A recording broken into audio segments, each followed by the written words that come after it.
রকমের রান্না করেছি। কি কি চলো তোমাদের দেখাই। ওই দেখো,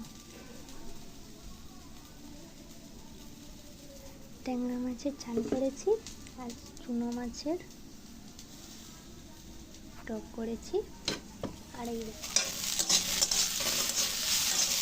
এইগুলো এখন ভেজে নিচ্ছি। এইগুলো দিয়ে এই যে চুনো মাছ দিয়ে শুকনো শুকনো ঝাল করবো। তোমরাও করতে পারো, একটু বেশি করে ঝাল দিয়ে সর্ষে বাটা দিয়ে করতে পারো। সর্ষে বাটা আমার কাছে এখন নেই, তাই আমি একটুখানি এমনি শুকনো শুকনো লঙ্কা, হলদি, আর লবণ আর একটু আদা বাটা দিয়ে করছি। সর্ষেটা আমার কাছে এখন নেই, তাই তোমরা ট্রাই করে দেখতে পারো। চলো টাটা, শুভ দুপুর সবাইকে, শুভ দুপুরে শুভেচ্ছা রইল।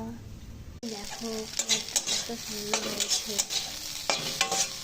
একটু হালকা একটুখানি জল দেবো, দিয়ে বসে দিলে হয়ে যাবে।